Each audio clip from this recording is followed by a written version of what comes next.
My name is Elijah Carter. I'm 32 years old, and that morning when I pushed open the door to our apartment, fresh off another graveyard shift, I felt something was off before I even stepped inside. It wasn't the way the door creaked or how the hallway light flickered. Those were normal. What hit me was something else, something still, a stillness that didn't feel like rest, more like absence. I walked in and dropped my bag near the couch, same spot as always. The sun hadn't fully risen yet, but there was enough light slipping through the blinds to see the living room. Nothing was out of place, and yet everything was. Her purse wasn't on the counter. Her keys weren't in the bowl by the door. I stood there blinking slow, like maybe I was just too tired to process what I was seeing or not seeing. The apartment smelled different. It didn't have that soft hint of vanilla and shea butter anymore.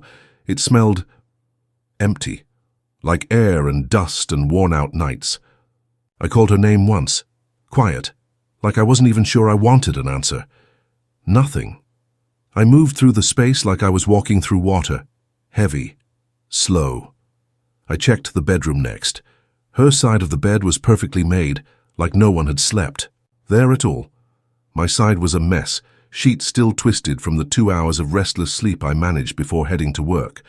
Her drawers were open, but empty. Clothes gone. Not all, but enough to say she wasn't planning on coming back anytime soon. The bathroom told the same story. No brush, no bonnet on the hook, no little hair ties in the tray we shared. It felt surgical, like she had packed herself, away piece by piece while I wasn't looking. I sat on the edge of the bed and stared at the floor. The room was too quiet. I could hear the fridge hum from the kitchen, the buzz of a neighbor's TV through the wall, the occasional groan of pipes. But not her.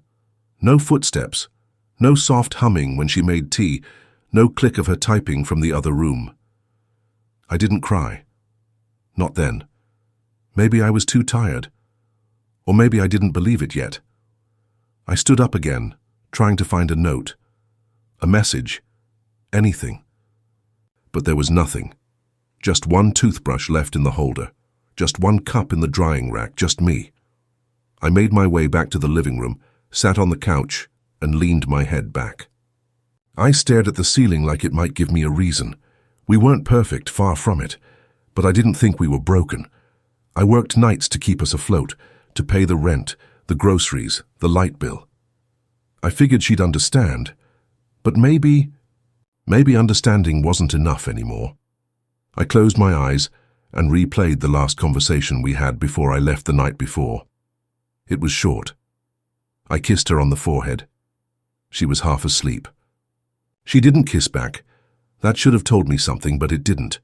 Now I'm here, in the same house, same couch, same job. But everything's different, because she left and she didn't look back, and I don't even know when she stopped needing me. The next few days passed in a blur that didn't feel like living.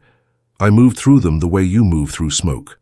Blind, slow, breath caught somewhere between your chest and your throat. I still worked the same shift. Still clocked in at 10 p.m. and clocked out at 6 a.m., bone-tired and dizzy. Still wore the same steel-toe boots that left imprints in the hallway carpet. Still came home to that same apartment. But something had shifted. It wasn't just her absence. It was the way everything seemed to shrink after she left. The walls felt tighter, the air heavier, like the whole place had been breathing with her and now it was suffocating without her, and it wasn't just what she physically took. That part was almost neat, clean, like she didn't want to leave a mess. She didn't clear out the whole closet, just her side. She didn't empty the bathroom, just the drawer where she kept her lotions and face masks.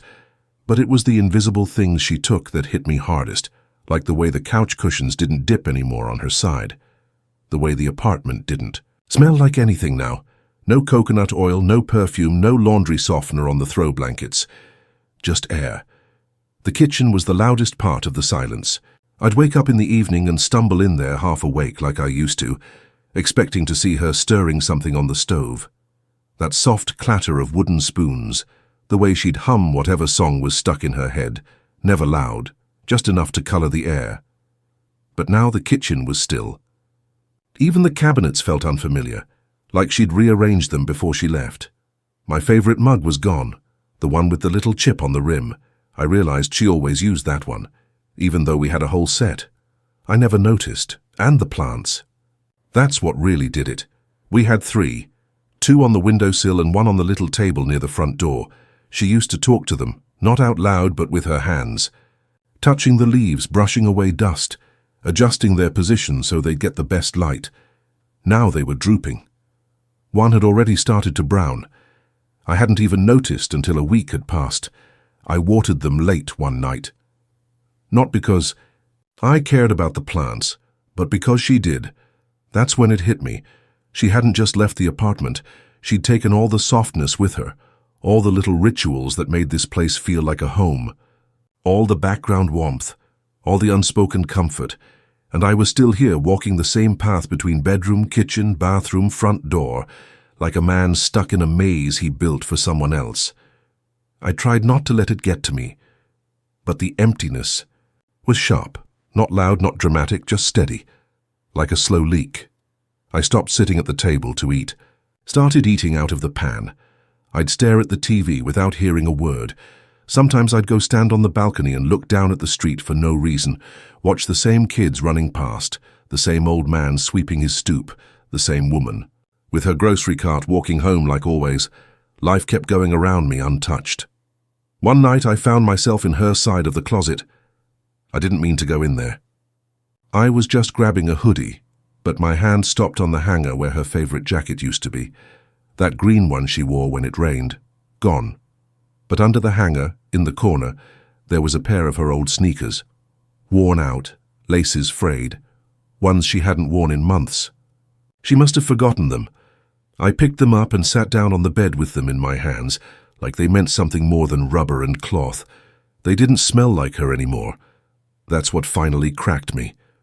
Not the empty drawers, not the cold sheets, not even the silence. It was the fact that her scent was gone completely, like she had planned it that way, like she had made sure not to leave a trace. I held those sneakers in my lap for a long time. Then I put them back, closed the closet, and sat there in the dark, listening to nothing. I kept going to work, like nothing happened. Like I still had a home to come back to. Like I wasn't unraveling piece by piece every time I opened that front door and stepped into a place that used to feel like something warm, but now felt like a hallway, with walls that stared back at me. I didn't take days off. I couldn't. Not just because the bills didn't stop coming, but because stopping meant sitting with the silence. And the silence had teeth. It didn't whisper, it chewed. My nights at the warehouse dragged harder than before. I moved boxes, operated the lift, scanned inventory like a machine.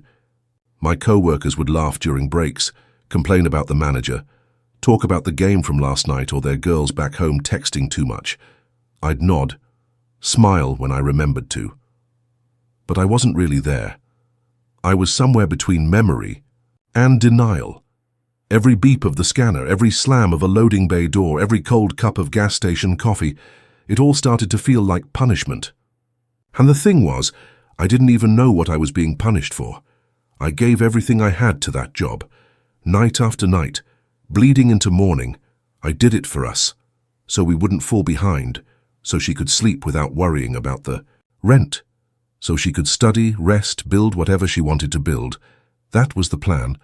That was the agreement, even if we never wrote it down. But now it all felt hollow, like I was still holding up the weight of a roof that didn't cover anything anymore. I remember this one morning. It had been 2 weeks since she left. I was walking home as the sky started turning that pale shade of pink it does before the sun really climbs. My feet were aching. I hadn't eaten since midnight. My eyes burned from too much caffeine and not enough sleep. I passed the corner store on my block, the one with the bars on the window and the faded, open 24 hours sign. That only flickers when it rains. And for some reason I stopped and just stared at it, not because I needed something, but because I didn't want to go home. That was the first time I admitted it to myself. That home was no longer home. The apartment had her fingerprints scrubbed out. The laughter, the comfort, the little nothings we used to share. It was all gone. And it hit me that I wasn't just working to keep the lights on. I was working to preserve a memory, and memories don't need electricity. So what was the point? Why drag myself across hours of labor, lifting boxes that broke my back, for a bed that no longer held anything soft? Why keep the fridge full when there was no one opening it to check for oat milk or hummus or whatever she used to crave at midnight? I was keeping a structure alive, not a life. I started sleeping less. Not because I couldn't, but because I didn't see the reason anymore. I'd lay down and stare at the ceiling, watching shadows move across the paint, thinking about how many hours I had before I had to do it all over again. Nights became loops, days became ghosts. The worst part was that no one noticed. No one asked, not at work, not on the street, not even my brother when we crossed paths once, and he asked how. Things were, I said, same as always, and he nodded. That was it. That's all it took for the world to keep spinning. I kept thinking maybe she'd call or text, not to come back. By that point, I'd stopped hoping for that, but just to say something. Anything. I'm okay. I needed space. I didn't know how to stay. But silence was all she left me, and silence doesn't give answers. It just echoes your doubts back at you louder. Some nights, I'd open her social media pages, but there was nothing. No new posts, no updates. It was like she disappeared completely, like she dropped her whole life, not just me. And I started wondering if maybe I had imagined everything we were. Maybe she'd been leaving long before her body walked out that door. Maybe I just hadn't noticed the small ways she'd begun to check out, emotionally, mentally, spiritually, while I was busy clocking in and out, chasing hours and paychecks and stability. I thought I was building a foundation. She must have felt like she was living in a cage. I kept the apartment clean. Not out of pride, but out of habit. I washed the dishes even if I only used one fork. I made the bed even though it stayed empty on one side. I took out the trash even when it was barely half full. It was all muscle memory. A dance I learned while she was still here. I couldn't stop dancing even when the music was gone. Some mornings after work, I'd sit on the steps outside the building and just let the dawn light hit my face. I didn't look at my phone. I didn't think about sleep. I just sat. Let the morning remind me that time was still moving even if I wasn't. I thought about quitting once. Just walking off the job, leaving town, starting fresh. But I didn't, I stayed. Not because of strength, but because I didn't know where else to go. I kept working, kept breathing. Because sometimes, that's all you can do. Even when no one's waiting for you. Even when the house you built is just a quiet box with your name on the lease.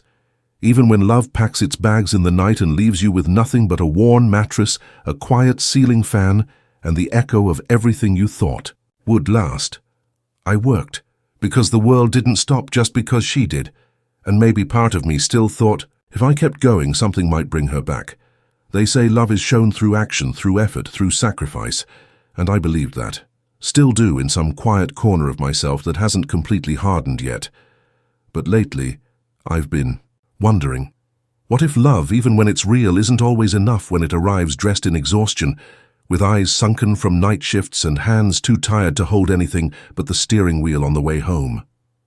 There were moments back, when she was still here, that I thought I was doing everything right. I'd come home with sore legs, my back burning from the weight of crates, my pockets light but just heavy enough to keep us going another week. I told myself that was love. I told myself that showing up, even in silence, even in fatigue, even without flowers or long conversations, was proof enough that I cared. But now, sitting in this apartment without her, I've started to understand that maybe love needs to be felt, not just provided for. That maybe there's a difference between building a life and sharing one. I used to tell myself that the long nights were temporary, that eventually I'd get promoted, that I'd switch to days, that she'd wake up and I'd still be there, making coffee, asking her how she slept, noticing what color she painted her nails. But those mornings never came, because I kept chasing the future while the present slipped through my fingers. I never realized she was fading while I was fighting for stability. I was trying to protect us from the storm outside, not noticing the one growing between us. I remember one night, probably a month before she left, I came home early. Power outage at the warehouse. I thought it would be a surprise. A good thing. I unlocked the door quiet. expecting to see her on the couch wrapped in that old blanket she loved, watching something low volume with her knees tucked to her chest. But she wasn't in the living room. I found her in the bedroom, sitting on the edge of the bed with her face turned away from the door, her phone in her hand, just staring at the wall. Not crying, not angry, just still. Distant. I didn't interrupt her, just went to the kitchen, warmed up the leftovers she'd made, and ate in silence. Later, when I joined her in bed, I wrapped my arm around her waist like always, but her body didn't lean into me like it used to. It stayed neutral, undecided, and I fell asleep thinking it was nothing, thinking we were just tired. We were always tired. But maybe that's the problem. Maybe we let fatigue replace connection. Maybe we let survival become routine and routine become silence. She used to write little notes back in the beginning, leave them on the bathroom mirror, stuff them in my lunch bag. Just quick things. Stay safe. I'm proud of you. Don't forget to eat. I kept them all in a drawer. I don't know when she stopped writing them. I don't know when I stopped noticing. But one day the drawer was just full of old paper, and I hadn't added anything new in months. There were warning signs, not dramatic ones, no fights, no yelling, no slammed doors, just dimming, less eye contact, fewer shared meals, conversations that never left the surface. We started talking like co-workers, roommates, partners in logistics, not in life. I didn't realize it was a slow goodbye until the silence became permanent. I think about how often she used to ask me to take a day off. Just one night, she'd say, just to rest. And I'd always say no, not because I didn't want to, but because I was scared. Scared of falling behind, scared of the bills stacking up, scared of losing the little grip we had on stability. I told myself I was being responsible. I told myself I was protecting her. But now I wonder, was I protecting her from the world or protecting myself from feeling powerless? Because the truth is, I didn't know how to be vulnerable with her. Not really. I didn't know how to say I was scared too. That every night at work, I counted minutes, worried about something going wrong, worried I wasn't doing enough. I thought being the man meant being silent, strong, focused. I didn't realize that silence in the name of strength sounds a lot like distance. She used to look at me like I was everything.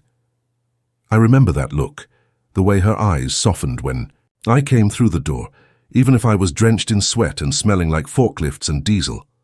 That look started to fade, not suddenly, gradually, the way a candle dims when it runs out of wick. And I kept thinking I could reignite it with one more paycheck, one more sacrifice, one more night of overtime. But all I was doing was pushing her further away. I never gave her time, I gave her things. Food in the fridge, heat in the winter, a phone that stayed paid. But not time, not presence, not the kind that mattered. I thought love was in the doing, not the being. And now I see how wrong I was. I remember waking up one afternoon after a double shift and seeing her standing by the window, sunlight across her face, staring out like she was looking for something. I asked her what she was thinking. She said, "Nothing," and walked away. But I know now she was already halfway gone. I just didn't want to see it. I loved her, I still do.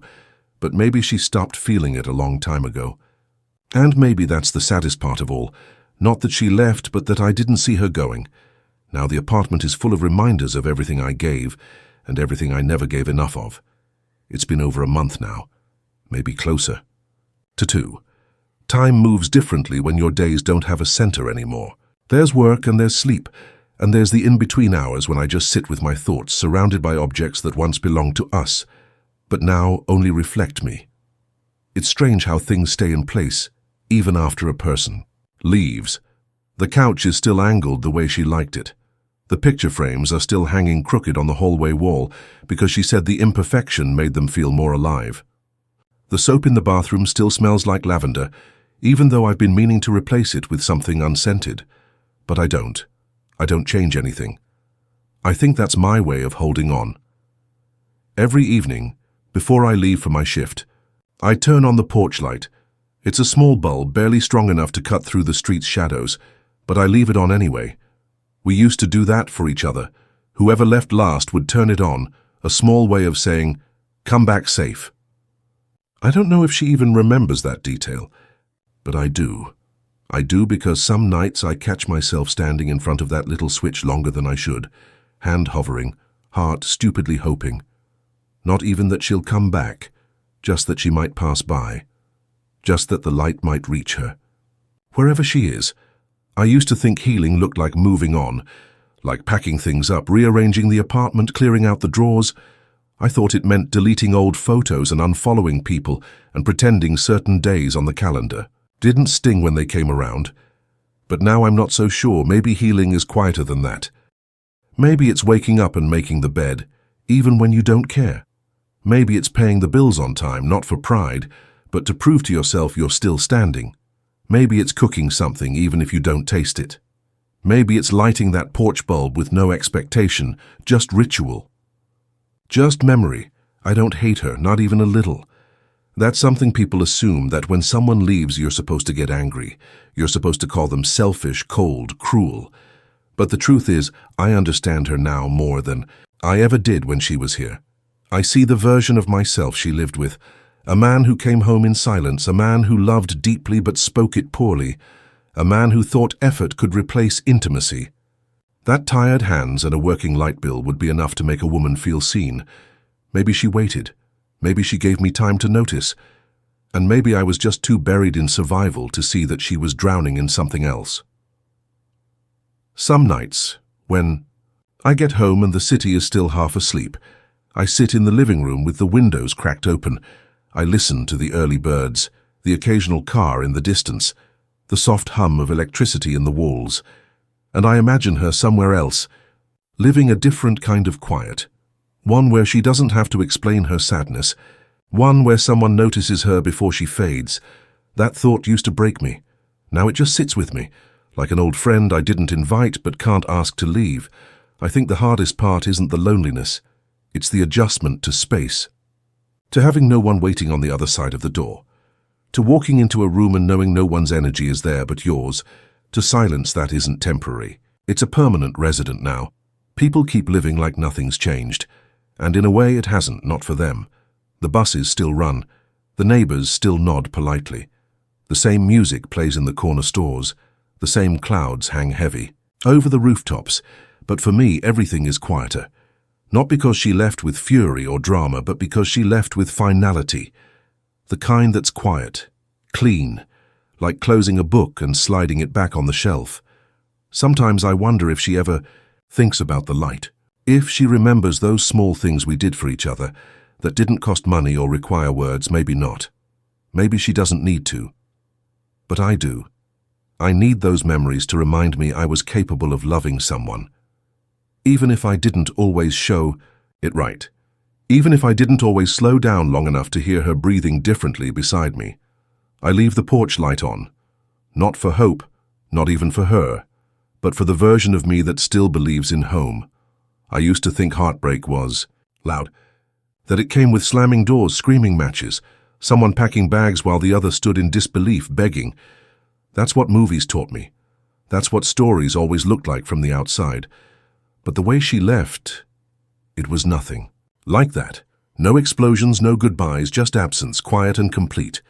Like a radio that suddenly stops playing in the middle of a song, and you sit there for a second waiting, thinking, maybe it's just static, maybe it'll come back, maybe the signal's just lost. But it doesn't come back. And eventually you realize the silence isn't a pause. It's the end. It took me weeks to understand that. Maybe even longer to accept it. I remember walking down the hallway of our building late one morning, after a shift that had me limping from back pain, and seeing someone had taped a note to the bulletin board about a tenant meeting. I never went to those. Neither did she.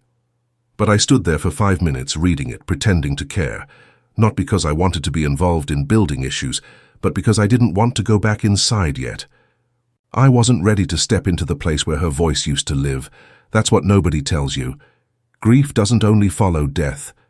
It shows up for things that used to feel alive, a relationship, a routine, a laugh that used to echo from the other room.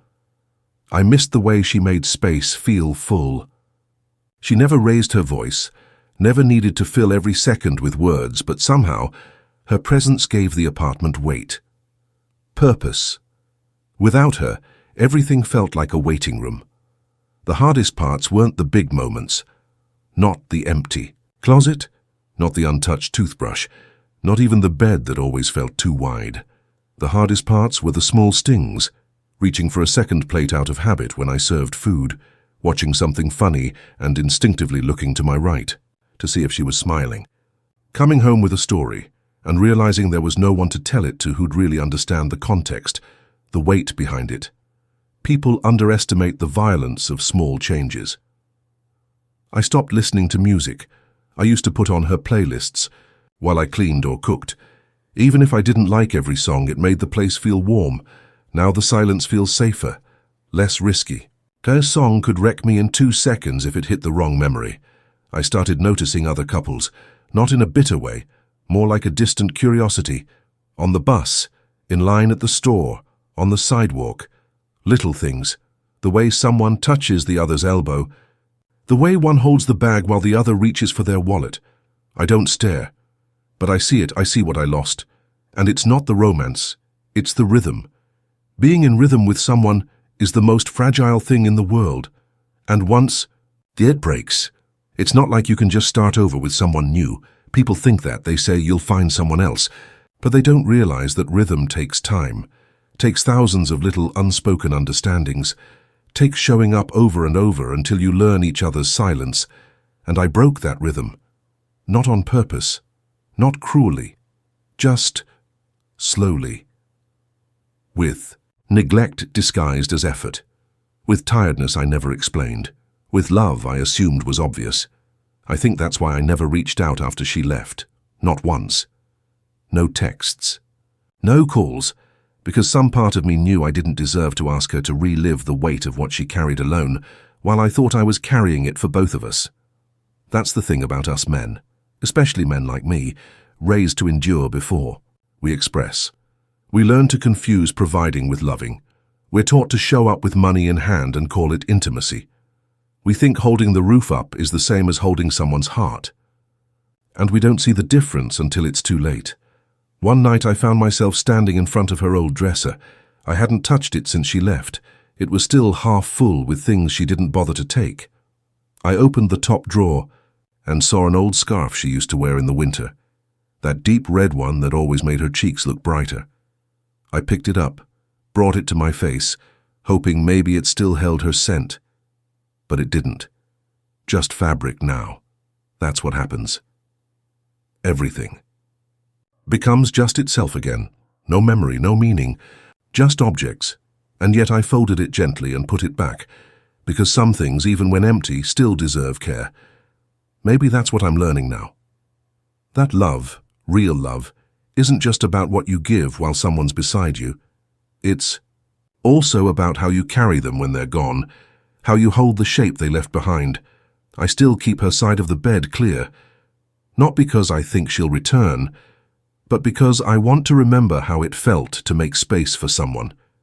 And sometimes, when I leave for work, I pause at the door. I glance back, look at the hallway, the couch, the open kitchen light, and for a second I see her ghost, moving soft through the space like she never left. But then the lock clicks, and it's just me again, alone, but still here, still standing, still learning what it means to love even after the silence. I don't know what I expected healing to look like. I thought maybe one day I'd just wake up and the weight on my chest would be gone, that I'd stretch, get up, brush my teeth, and the silence in the apartment would finally feel peaceful instead of punishing, that I'd hear the old floorboards creak and not mistake it for her footsteps. But the truth is, healing doesn't announce itself. It doesn't kick the door open and say, "You're better now." It just shows up quiet in pieces. It came in the form of habits, small ones, washing the dishes right after eating, making my bed every morning, not just out of muscle memory, but out of something like dignity, reorganizing the cabinet under the sink, finally fixing that crooked picture frame in the hallway. I didn't do it to move on. I did it because I needed to believe this place was still mine, that I could still build something here. even if I had to do it with absence pressed against every wall. Some days are better than others. That's the honest answer. Some mornings I wake up and take a deep breath without feeling like the air's caught in my throat. Other mornings I lay there longer than I should, eyes open, staring at the ceiling fan spinning, asking myself questions I know won't get answers. Where is she now? Is she safe? Did she ever love me the way I loved her, even when I was 2? Tired to say it out loud. I never blamed her for leaving, not really. That took time, but eventually I realized that absence isn't always abandonment. Sometimes it's the final act of self-preservation. And maybe what she needed was something I couldn't give at the time. Not because I didn't want to, but because I didn't know how. I've stopped waiting for her to come back. That's the part I'm most proud of, I think. Not because I stopped loving her, but because I finally started loving myself enough to let her go. There's a difference between remembering and waiting. I still remember her in everything, in the rhythm of certain songs, in the way I pour tea at night, in the little inside jokes no one else would understand. But I don't wait at the window anymore. I don't rehearse conversations in my head or check my phone expecting her name to appear. That kind of waiting turns into rot. Now I just live. Some evenings I sit on the front steps after work, the way I used to. But now I let the air move through me instead of around me. I watch the way the wind pulls at the trees. I listen to the laughter of kids 2 buildings over. I nod at the old man who walks his dog every night at the same time, same pace. I watch the city move, and I let it remind me that life doesn't pause for our grief, and that's not cruel. It's necessary. Because somewhere out there, maybe she's sitting on steps of her own, somewhere quieter, somewhere safer, breathing, air that no longer feels heavy. Maybe she's found peace, or maybe she's still looking for it, I don't know. And I never will. What I do know is this: I'm not who I was when she left. I'm slower now, more deliberate. I listen more, not just to others, but to myself, to the way my own heart responds to things, to the way it softens when I stop trying to carry everything on my own. I've started writing, just small things, not for anyone else, just for me. Thoughts, fragments, memories that still hurt too much to say out loud, but feel lighter on the page. I guess that's what this whole story has been. A way to say I loved her, a way to say I lost her, and a way to say I'm still here. The porch light stays off now. Not because I gave up, but because I no longer need it to be on. I'm not waiting. For her to come home, this is home, even in the silence, even in the stillness, even in the absence. This is still mine, and I'm still enough.